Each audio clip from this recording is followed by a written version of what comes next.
Hello everyone! Have you ever noticed how teenagers today seem like digital superhumans? With just a few swipes, they control everything, for what they watch on Netflix to how they order their food. However, in my review of Dr. Kathleen Tucker's seminar, Education Reimagine Student-Led Learning, she points out a frustrating paradox. The moment that students walk into a classroom, they are forced back in time.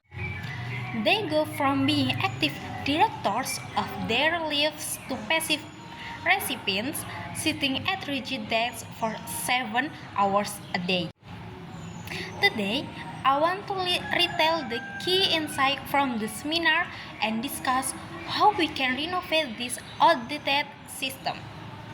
The problem, the brick wall of education, Dr. Tucker describes our current educational system as a brick wall. It is massive and often immovable.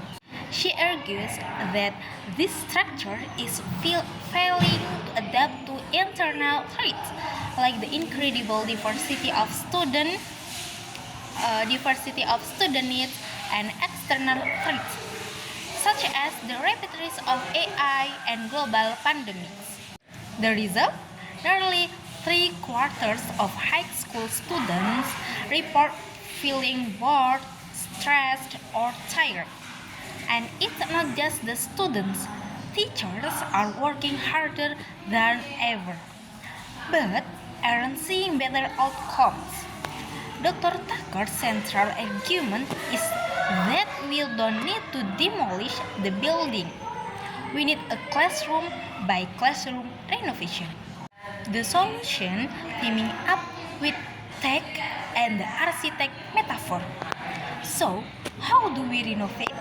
The strategy is to team up with technology. In this high-tech era, information transfer like videos, podcasts, and articles can be handled by tech.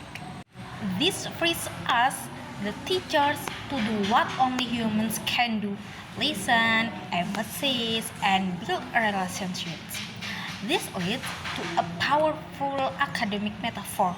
The teacher as an architect. Think about it. An architect doesn't swing the hammer at a construction site. They design a blueprint. Similarly, teachers should design the learning experience, but they must trust the student to be the builders of meaning. This shift allows students to move from being silent spectators to becoming active thinkers and problem solvers. The philosophy, who is doing the work? Perhaps the most important takeaway from the seminar is this principle: the person doing the work is the person doing the learning. Dr. Tucker notes that when teachers do all the planning, all the lecturing, and all the assessing, they are inadvertently stealing growth opportunities from their students. To fix this, we must pass the baton of control.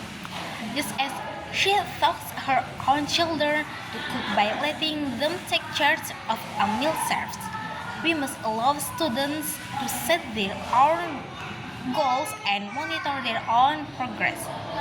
It's about distributing the burden of learning so it becomes sustainable for the teacher and empowering for the student.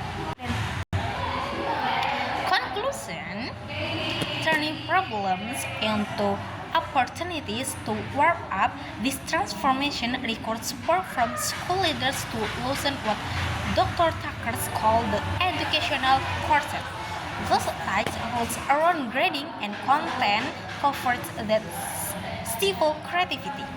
As I reflect on this seminar, I am reminded of the quote she shared: "My problem had an opportunity to brave, to do something. Education is at a crossroads. But if we embrace student learning, we can turn our current challenges into a world of possibilities." That's it from my review the seminar. Thank you.